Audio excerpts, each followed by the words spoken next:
Julia lagi bersiap mengemudi mobil. Tiba-tiba ada rantai besi yang menyekik lehernya. Pria itu mengancam Julia untuk menyalakan mesinnya. Mobil dibawa ke parkiran bawah tanah. Pria itu mengeluarkan Julia dari mobil dan mengikat kedua tangannya, lalu digantung ke rantai.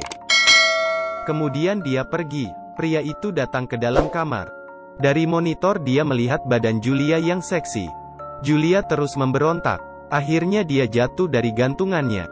Dia segera mencari telepon di dalam bajunya untuk melaporkan ke polisi. Pria itu melihat Julia kabur, namun dia tidak khawatir. Dia memakai kacamata hitamnya. Belum jauh Julia melarikan diri. Dia sudah ditangkap pria itu. Kemudian dia dibawa ke atas mobil pickup. Tangannya juga diikat. Kemudian pria itu memanaskan sebatang besi. Kemudian mencetak simbol di kaki Julia. Julia kesakitan hingga pingsan. Pria itu memindahkan Julia ke mobil lain.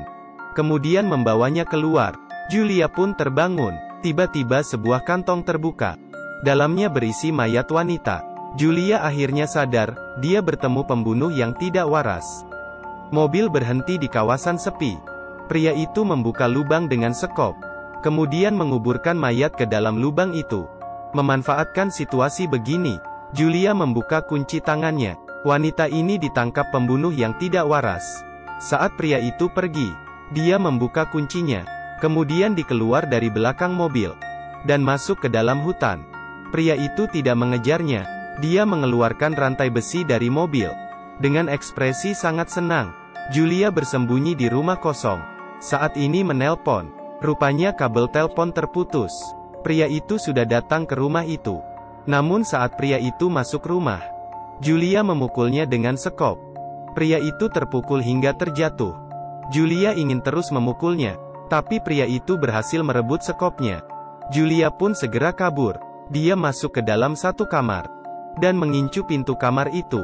Saat pria itu hampir berhasil masuk ke dalam kamar, Julia keluar melompat dari jendela. Akhirnya dia datang ke rawa-rawa.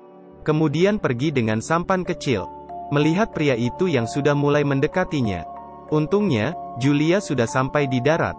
Dia pun berlari ke sekolah lama. Pria itu pun mencarinya ke situ.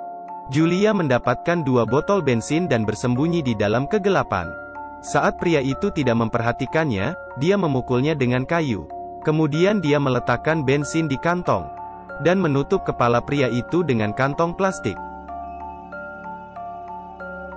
Kali ini, Julia tidak buru-buru kabur. Dia menarik pria itu keluar dan juga meminta adiknya datang menjemputnya. Mereka memasukkan pria itu ke belakang mobil, kemudian membawanya pulang rumah. Pria itu diikat seperti seekor anjing. Sekarang semua sudah terbalik. Pria ini seorang pembunuh yang tidak waras. Dia selalu membunuh gadis muda. Tapi kali ini dia masuk ke perangkap orang lain, sehingga dia menjadi mangsa wanita ini. Julia sengaja menjatuhkan kunci ke lantai. Pria itu pun mengambilnya. Kunci ini bisa membuka gemboknya.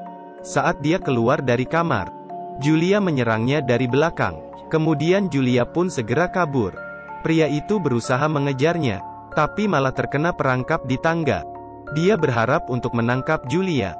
Tiba-tiba semprotan air pedas mengenai mukanya. Pria itu yang baru sadar, dipukul dengan panci hingga pingsan. Kemudian dia diikat di kursi dengan kawat besi. Julia memberikan alkohol ke luka pria itu. Kemudian menyiksanya terus-menerus. Adiknya yang melihat kakaknya itu, dia juga ingin mencoba. Dia memakai baju seksi untuk memancing mangsa. Dia ke bengkel mobil. Dia pun menggoda pria montir di bengkel itu. Sepertinya, cowok itu biasanya tidak banyak menggunakan otak. Pria montir itu juga dibawa ke kamar bawah tanah. Kaki tangannya juga diikat. Tiba-tiba pria itu berbicara. Pria montir sangat ketakutan. Pria itu memberitahu kejadian yang dia hadapi. Pria montir itu semakin ketakutan. Seharusnya ini pertemuan yang indah, tapi siapa tahu menjadi pertemuan yang mengerikan. Pria itu mendapatkan satu tang. Kemudian dia membuka kuncinya. Dia memutuskan untuk membalas dendam. Saat itu Julia sedang mandi. Dia tidak tahu ada bahaya yang sudah mendekatinya.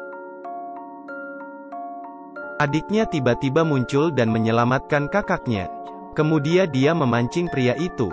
Kemudian kakak memukul kepala pria itu dengan vas bunga. Kemudian mereka pun mulai bertarung. Terakhirnya, pria itu terjatuh keluar. Pria itu pun langsung meninggal dunia. Saat film selesai, saya ingin bilang, saat orang tidak waras bertemu monster, sebenarnya mereka bisa bekerja sama. Tapi kenapa harus saling membunuh? Hasilnya adalah menjadi Buddha. Ingat subscribe dan like ya. Sampai ketemu di video berikutnya.